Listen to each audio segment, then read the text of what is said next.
नमस्कार दोस्तों, Aditi voice channel में आप सभी का स्वागत है। आज मैं सुनाने जा रही हूँ एक दर्द भरी कहानी, अम्मा जी का अंतिम संस्कार। ये बहुत ही सुंदर कहानी है, तो लास्ट तक ज़रूर सुनिएगा। पापा पापा जल्दी चलो, मम्मी आपको बुला रही है। 7 वर्षीय रोहन ने आकर राकेश से कहा, क्या हुआ, क्यों बुला रही हैं? राकेश ने बेटे से पूछा। वो दादी कुछ बोलती नहीं। रोहन बोला, क्या? राकेश परेशान हो अम्मा के कमरे की ओर भागा। क्या हुआ अम्मा को? उसने अपनी पत्नी सुमन से पूछा, जो कमरे में पहले से ही अम्मा के पास थी। देखो ना, अम्मा को कुछ बोलती नहीं। राकेश ने अम्मा को हाथ लगा उठाना चाहा, मगर ये क्या, अम्मा के तन में कोई हरकत ही न थी। हिलाया डुलाया, अम्मा अम्मा आवाज़ दी, पर कोई फ़ायदा नहीं। अम्मा परलोक गमन कर चुकी थी। सुमन दहाड़े मार रोने लगी और राकेश से बोली, जाइए दोनों देवर जी को खबर करिए। हाँ, जा रहा हूँ, बोलकर राकेश बाहर आंगन में भागा और सबको अम्मा के कमरे में आने के लिए आवाज़ दी। राकेश की आवाज़ सुनकर सभी अम्मा के कमरे की ओर दौड़। विमला देवी, हाँ ये नाम है अम्मा जी का। पति महेश प्रसाद बिजली विभाग में कार्यरत थे। 3 बेटे राकेश, रमेश, दिनेश और 2 बेटियां रुचि, रानी थी। बड़ा सा घर था, खेती बाड़ी थी, बहुत थी। रुपये पैसे की कोई कमी नहीं थी। तीनों बेटों की शादियां हो चुकी थी।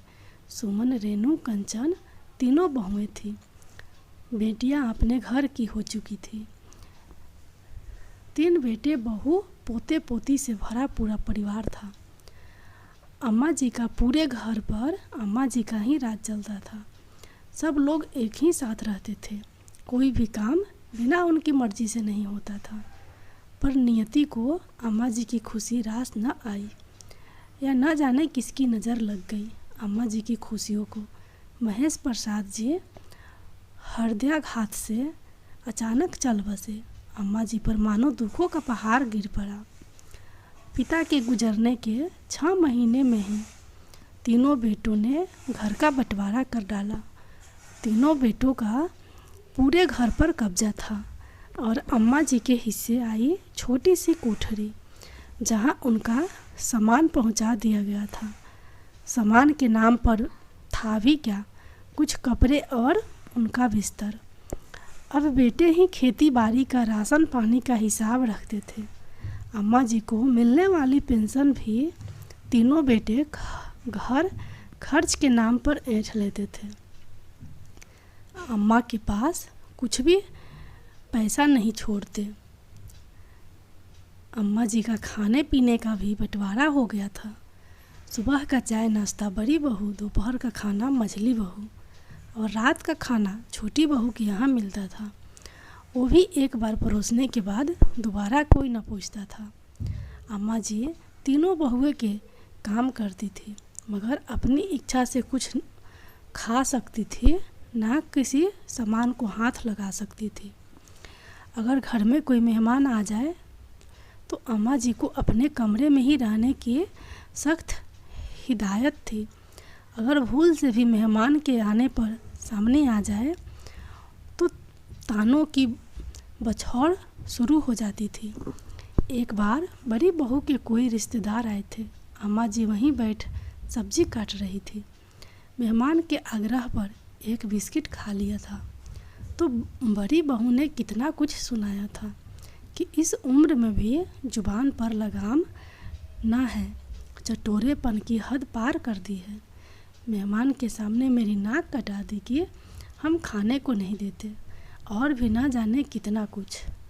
उसके बाद से अम्मा जी को सख्त हिदायत मिल गई कि मेहमान के आने पर अपने कमरे से बाहर न निकलने की।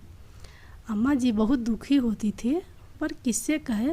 बेटों से कहा, बेटा पेंशन के पैसे तो मेरे पास रहने दिया करो।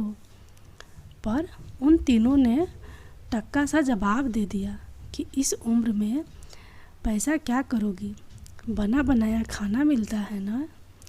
अम्मा जी स्वाभिमानी थी, बेटियों से कभी कुछ ना कहती और ना ही किसी से मांग सकती थी। अपने घर में जैसे गुजर हो रही थी, जिंदगी गुजार रही थी। इधर कुछ दिनों से तबीयत सही नहीं थी। बेटों से कहा कि डॉक्टर को दिखा दो, मगर किसी ने भी ध्यान न दिया। अम्मा जी की हालत बिगड़ी तो स्थानीय अस्पताल से दवा लाकर दे दी गई, पर अम्मा जी की हालत में सुधार न आया। बहुओं को सिवाय अपने समय का खाना पहुंचाने के सिवा और कोई मतलब ही न था। अम्मा जी अपने कमरे में ही सिमट कर रह गई थी। कभी कभार बेटे हालचाल ले लेते थे। पोते पोती भी कमरे में कभी कभार जाकर खाना पहुंचा देते थे और बर्तन उठा लाते थे। बस इसके सिवाय कोई और मतलब न था किसी को। आज जब बड़ी बहू चाय लेकर गई थी तो अम्मा की हालत देखकर अपने पति को बुला भेजी थी। अम्मा जी स्वर्ग सिधार चुकी थी। उनका पार्थिव शरीर आंगन में लाया जा चुका था। बेटियों को भी खबर पहुंचा दी गई थी। वे भी सब परिवार आ गई थी। रो रो कर बुरा हाल था कि अम्मा मरते मरते मर गई, पर किसी से भी अपना दुख परेशानी नहीं बताई।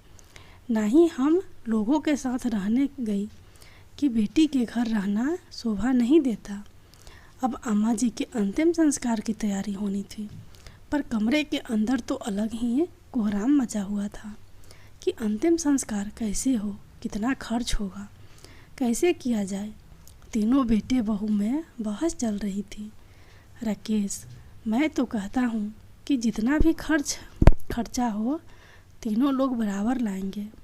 रमेश, ना भैया, मेरे पास इतना ना है। मैं तो कहता हूँ कि कम से कम खर्चा करो। और सबसे छोटा दिनेश, वो बोला, क्यों ना हम अम्मा को विद्युत सौदाह गृह ले जाएं, वहाँ खर्च भी कम होगा। राकेश, अरे पर समाज बिरादरी में तो मुंह दिखाना है ना। राकेश को फिक्र हो रही थी क्योंकि राकेश सबसे बड़ा बेटा था। अंतिम संस्कार का सामान, पंडित और भोज का खर्च मिलाकर कम से कम 70-80 हज़ार का तो आएगा ही। रमेश, पर अभी मेरे पास इतना पैसा नहीं है। आप लोग लगा दो, मुझसे बाद में ले लेना। तभी दिनेश बोल पड़ा, मेरा तो काम अभी वैसे ही मंदा चल रहा है और अब तो अम्मा की पेंशन भी बंद हो गई, वो भी नुकसान हुआ। बाहर सब सामान के आने का इंतज़ार कर रहे थे और अंदर खर्च कौन करे, इस पर बहस हो रही थी। तीनों में से कोई भी खर्च करने को तैयार ही ना था।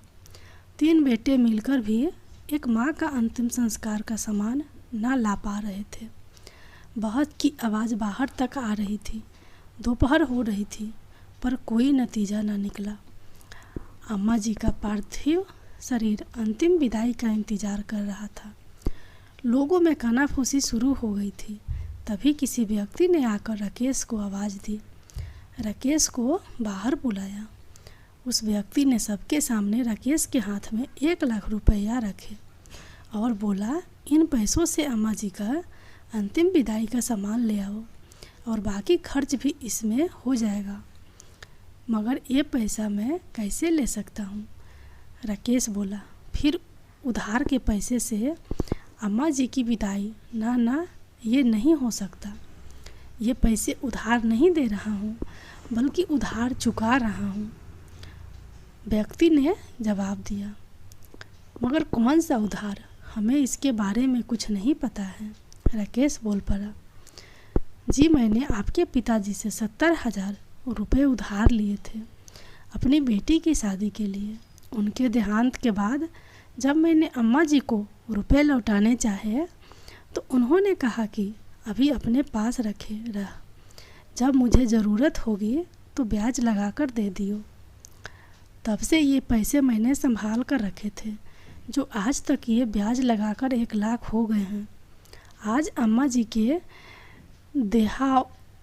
देहावसान की खबर मिली तो मुझे लगा कि आज उनकी ज़रूरत का समय आ गया है।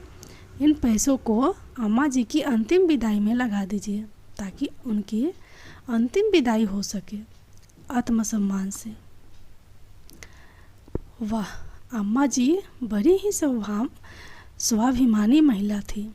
अपनी अंतिम विदाई का भी इंतज़ाम कर रखी थी कि किसी पर भार ना पड़े और वो सम्मान से विदाई ले सके इस संसार से।